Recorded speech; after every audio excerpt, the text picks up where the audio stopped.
Donc, effectivement, je ne peux qu'approuver ce qui a été dit par les collègues juste avant moi concernant Parcoursup. Je rappelle quand même que ce gouvernement a à son actif l'un des pires coups contre l'école publique et contre la jeunesse. Je rappelle que pendant des décennies a existé un système qui s'appelle le baccalauréat national et que ce système faisait en sorte que dès lors qu'on était titulaire du baccalauréat, on avait automatiquement le droit de s'inscrire dans la filière de son choix dans l'enseignement supérieur. Sous le quinquennat précédent, il a été décidé de tirer un trait définitif, j'espère que nous parviendrons à revenir là-dessus, mais il a été tiré un trait sur ce qui est quand même une conquête démocratique absolument fondamentale, qui concerne quand même des millions et des millions de jeunes. Bon, et moi je ne vois toujours pas au nom de quoi ce dont les générations précédentes, et notamment la mienne, ont bénéficié, devrait aujourd'hui disparaître. Alors, le bilan de Parcoursup, ça fait 4 ans que Parcoursup est à l'œuvre, si on peut dire. Le bilan, on peut le faire. Il est désastreux.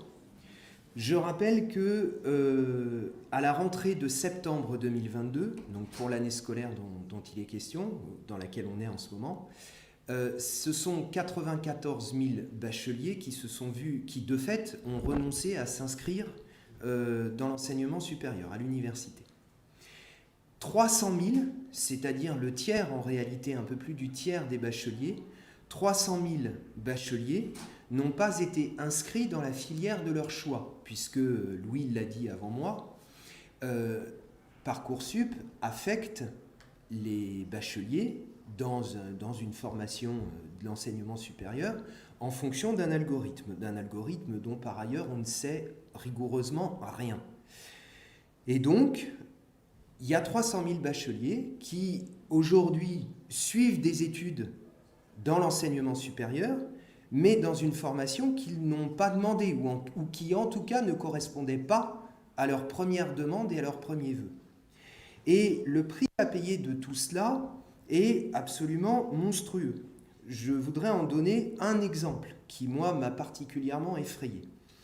Il se trouve que dans le cadre de mon boulot de député, j'ai, il y a très peu de temps, eu à discuter avec un certain nombre d'acteurs de la santé et du médico-social. Deux secteurs dont on sait qu'ils sont particulièrement sinistrés. Je ne vais pas ici vous faire l'affront de vous décrire l'état de délabrement des hôpitaux. Et pour ce qui est du médico-social, et notamment de la protection de l'enfance, ce sont des secteurs qui sont, quand je dis sinistrés, ils sont véritablement sinistrés. Voilà ce que me dit par exemple la directrice d'un groupement hospitalier de territoire en Seine-Saint-Denis. Il y a un avant et un après Parcoursup. Dans l'hôpital, dans l'un des hôpitaux dont elle a la responsabilité, puisqu'il s'agit d'un GHT, dans l'un des hôpitaux, il s'agit de l'hôpital de Montfermeil, il manque aujourd'hui 61 infirmières. Bilan des courses, 98 lits d'hôpitaux sont fermés. Elle aimerait pouvoir rouvrir ces lits, dont la population et dont les patients ont besoin, mais elle ne peut pas, puisqu'il lui manque 61 infirmières. Et dans le même temps, sans que même d'ailleurs j'ai à poser la question concernant Parcoursup, elle m'indique la chose suivante. Il y a quelques années, en école d'infirmière, elle avait une cohorte à peu près chaque année d'une trentaine d'étudiantes et d'étudiants. Cette année, elle est tombée à 3. Et cette situation dure depuis 3 ans. Comment s'en étonner ? Vous avez chaque année des élèves de terminale qui font la demande, qui demandent à intégrer une école d'infirmière, mais qui, une fois que Parcoursup est passé par là-dessus, se voient affectés pour certains en droit, pour d'autres en psycho, pour d'autres en langue, en tout cas dans des formations qu'ils n'ont pas demandées. À l'inverse, des bacheliers qui demandaient à aller en langue ou en psycho ou je ne sais quelle autre formation dans l'enseignement supérieur se voient pour certains et certaines d'entre eux affectés dans une école d'infirmière. Ce n'est pas la formation qu'ils avaient demandée. Et donc, un paquet d'entre eux renoncent, purement et simplement. La même situation, vous avez exactement la même situation dans le médico-social, qui a vu ses effectifs littéralement s'effondrer, alors que, jusqu'à preuve du contraire, on a un besoin criant dans ce pays de personnel qualifié de santé et dans le médico-social. Donc, je ne donne que ces exemples, mais en réalité, donc ça, c'est le bilan de Parcoursup.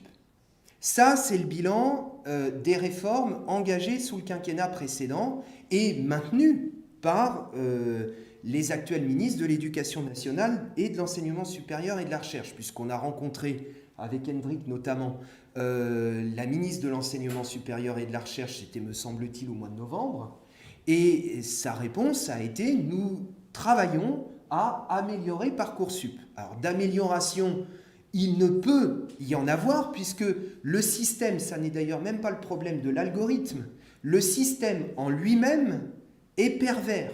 Le système en lui-même est vicié, parce que comme l'a dit Louis, il s'agit d'opérer un véritable basculement, d'instaurer la sélection, et au passage, en instaurant la sélection, eh bien, le gouvernement réalise ce dont lui et des gouvernements précédents ont toujours rêvé, c'est-à-dire expulser de l'université des milliers et des milliers d'étudiants. N'oublions pas quand même que ce sont les mêmes gouvernements qui sont responsables de la situation qu'on connaît aujourd'hui et qui voient les universités et la recherche manquer cruellement de personnel. Donc quand on refuse de créer des postes d'enseignants-chercheurs, eh bien dans le même temps, et qu'on constate qu'en même temps le nombre d'étudiants est trop élevé par rapport au nombre d'enseignants-chercheurs effectivement en poste, eh bien il y a deux solutions.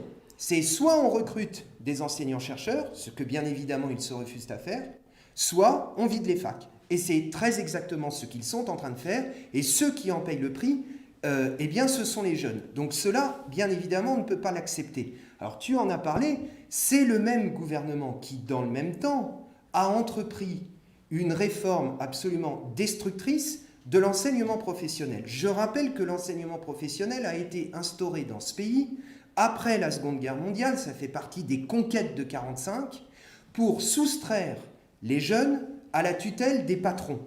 Ce gouvernement a décidé là aussi de revenir là-dessus. D'ailleurs, je signale que la première chose qu'il décide il y a quelques mois, c'est de placer l'enseignement supérieur, l'enseignement professionnel, sous la double tutelle du ministère de l'Éducation nationale et du ministère du Travail. Symbole particulièrement lourd.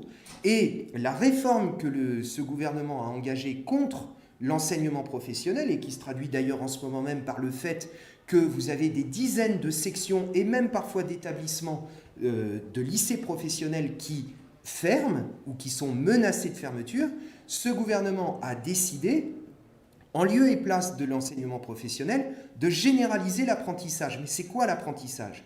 L'apprentissage, c'est livrer une main-d'œuvre gratuite. Je rappelle que les patrons bénéficient de ponts d'or pour embaucher gratuitement cette main-d'œuvre qu'on leur met à disposition. Et l'argument utilisé, c'est « ça nous permet de lutter contre le chômage ». Alors, on va faire un sort tout de suite à cet argument parce qu'il est mensonger du début à la fin. Du début des années 2000 à aujourd'hui, il y a un peu plus d'1,5 million d'apprentis en plus. Le nombre de chômeurs entre le début des années 2000 et aujourd'hui, chez les moins de 25 ans, il a baissé tout simplement de 20 000. Donc la promesse de la lutte contre le chômage, c'est un mensonge sur toute la ligne. La réalité de l'apprentissage, c'est livrer une main-d'œuvre gratuite aux patrons qui voient leur profit exploser, notamment sur la base de cette contre-réforme.